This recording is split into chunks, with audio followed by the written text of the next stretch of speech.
La chronique bourse, la quotidienne Zone Bourse, Anthony Bondin.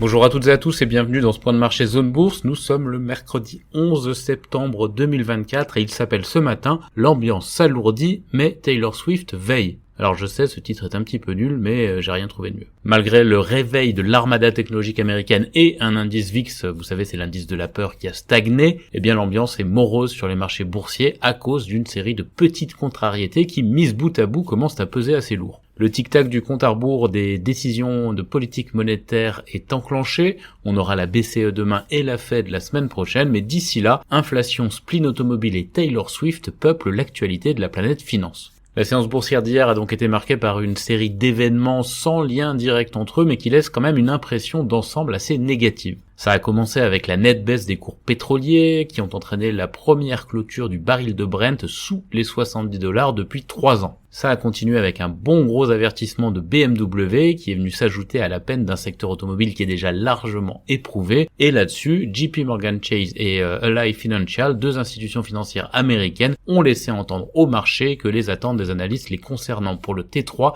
étaient trop optimistes. Et là, en données concrètes, ces événements ont chacun provoqué d'importants dégâts. Dans le petit monde du pétrole, par exemple, le brut a chuté de 3%, et ça a entraîné de fortes baisses de 1,5 à plus de 3% du côté de valeurs comme Chevron, ExxonMobil, TotalEnergies ou encore BP. Chez les financiers, eh bien, la séance a été particulièrement rude pour JP Morgan Chase, qui a perdu plus de 5%, et même pour Goldman Sachs, sa grande rivale, moins 4,4%. Quant à Ally Financial, eh bien, c'était tout simplement moins 17% à la cloche. Et par contamination, ça n'allait pas vraiment très fort pour la Deutsche Bank qui a perdu 5% ou pour Barclays qui a perdu 3,6%. Ce sont deux des banques européennes les plus exposées aux États-Unis. Quant à l'automobile, eh bien c'était pas la fête non plus. BMW s'est effondré de 11%, Continental de 10,5%, Mercedes de 5%, Volkswagen et Renault de 3%, et de façon un petit peu suspecte, Stellantis a tenu le choc, mais le titre s'est tellement fait sabrer depuis le début de l'année que ceci explique peut-être cela. En tout cas, avec sa chute de la veille, l'ancienne chouchou des investisseurs BMW s'est effondré de 30% depuis le début de l'année, ce qui est à peu près autant que Stellantis. En dépit de toutes ces alertes, le S&P 500 et le Nasdaq sont quand même parvenus à rebondir aux États-Unis grâce à un sursaut du compartiment technologique. Le Nasdaq a même repris 0,9% grâce aux grosses capitalisations de la tech. Ça lui a permis de réduire les pertes accumulées la semaine dernière. En Europe, on a eu des grosses disparités. On a par exemple le CAC 40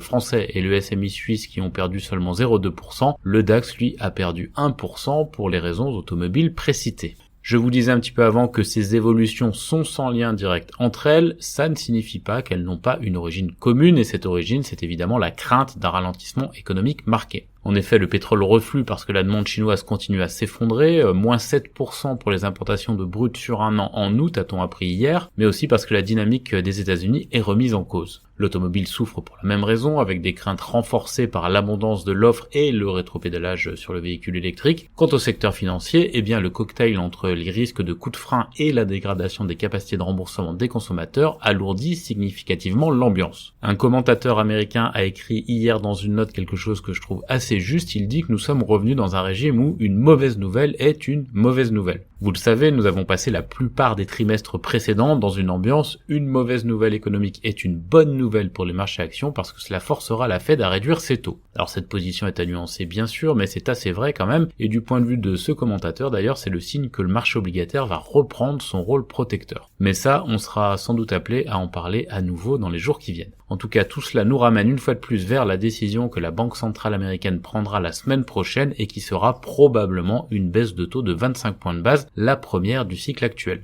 Mais au-delà de la décision elle-même, ce sont évidemment les commentaires de Jérôme Powell sur le rythme des réductions à venir qui seront au cœur de l'attention. En effet, le patron de la Fed cherchera à démontrer que l'institution n'est pas en retard sur la courbe de taux. En d'autres termes, qu'elle n'a pas commencé à assouplir sa politique trop tard comme cela lui est reproché actuellement. La publication cet après-midi de l'inflation américaine d'août va d'ailleurs relancer la machine à spéculer. Les économistes pensent que l'inflation annuelle est passée de 2,9 à 2,5% entre juillet et août, ce qui a fait dire cette nuit à un éditorialiste de Bloomberg que l'inflation sera aussi proche de 2% que de 3% pour la première fois depuis 3 ans, et l'inflation de base de son côté devrait rester quand même relativement forte, 3,2%, mais son évolution mensuelle, qui est attendue à plus 0,2% entre le mois de juillet et le mois d'août, redevient compatible avec l'objectif de la Fed, c'est-à-dire une hausse de prix voisine de 2% par an. Pour l'anecdote et assez ironiquement, j'ai vu refleurir quelques articles ces derniers jours sur le risque d'une inflation trop basse. Et ça prouve quand même qu'on est en train de changer de paradigme. L'actualité nocturne, vous le savez sans doute, a été dominée par le débat télévisé entre Kamala Harris et Donald Trump à 55 jours de l'élection présidentielle aux États-Unis. Le show, qui s'est terminé peu avant 5 heure de Paris ce matin, a été aussi âpre que prévu. Comme d'habitude, les commentateurs s'écharpent pour savoir qui a pris le dessus, mais les premières remontées laissent penser quand même que la vice-présidente des États-Unis a marqué plus de points que l'ancien locataire de la Maison-Blanche. Icing on the cake, si je puis dire, la très courtisée Taylor Swift a fait part de son soutien à Kamala Harris à l'issue du débat. C'est pas mal, mais je rappelle quand même qu'Emmanuel Macron avait reçu le soutien de Lynn Renault en 2017. En tout cas, la vice-présidente a proposé un second débat à Donald Trump, ce qui est, selon les commentateurs, un signe de sa confiance. Côté Asie-Pacifique ce matin, l'ambiance reste plutôt lourde avec le rouge qui domine un peu partout, notamment au Japon. Le Nikkei 225 perd 1,7%, c'est la 6e séance consécutive de baisse pour l'indice. Pas mieux du côté de la Chine qui recule aussi, le Hang Seng à Hong Kong vient d'ailleurs de passer en territoire négatif en 2024 alors qu'il avait gagné jusqu'à 15,5% au meilleur de l'année, c'était vers le 20 mai je crois. La Corée du Sud perd 1%, l'Australie recule de 0,5%,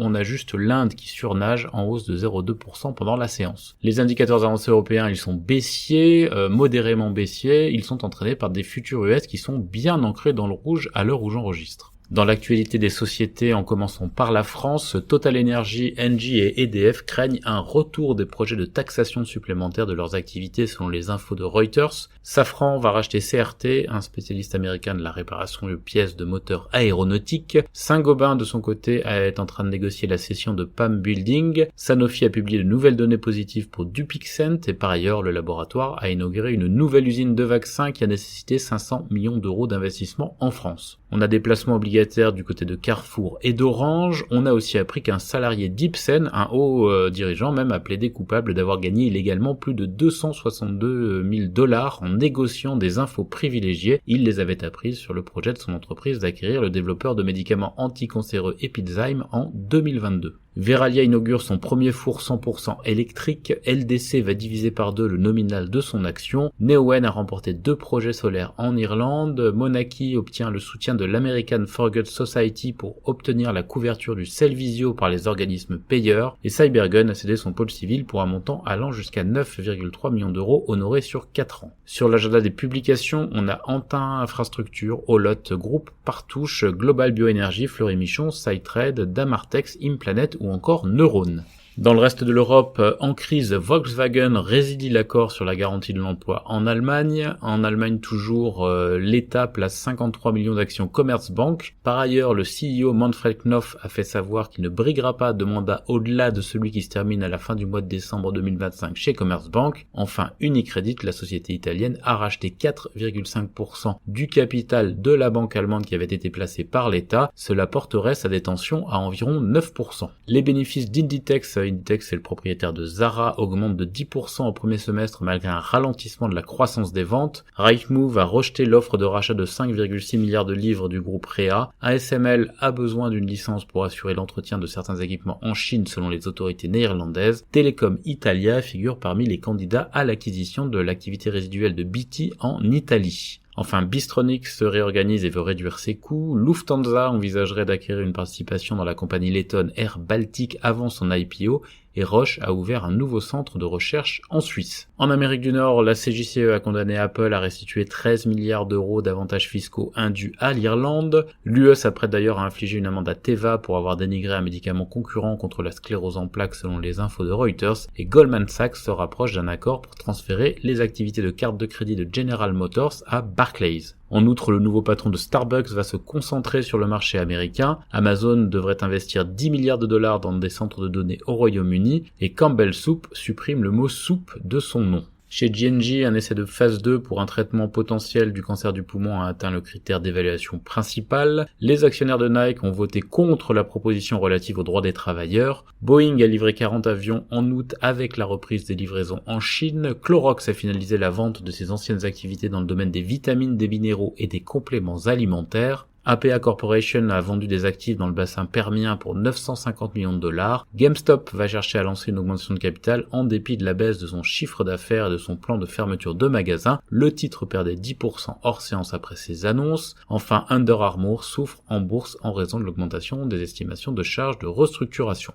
Ailleurs dans le monde, un dirigeant de Nippon Steel se rend à Washington pour tenter de sauver l'accord de rachat de United States Steel. Sony lancera une PlayStation 5 Pro en novembre et les groupes miniers australiens spécialisés dans le lithium comme Pilbara rebondissent à la suite de l'annonce de la suspension des projets de mines de lithium de la société chinoise CATL. Enfin, Newmont a vendu des projets aurifères et cuprifères australiens à Gippsland Gold pour 475 millions de dollars et Mitsui double la taille de son programme de rachat d'actions. Voilà, c'est terminé pour ce matin. Bonne journée à toutes et à tous.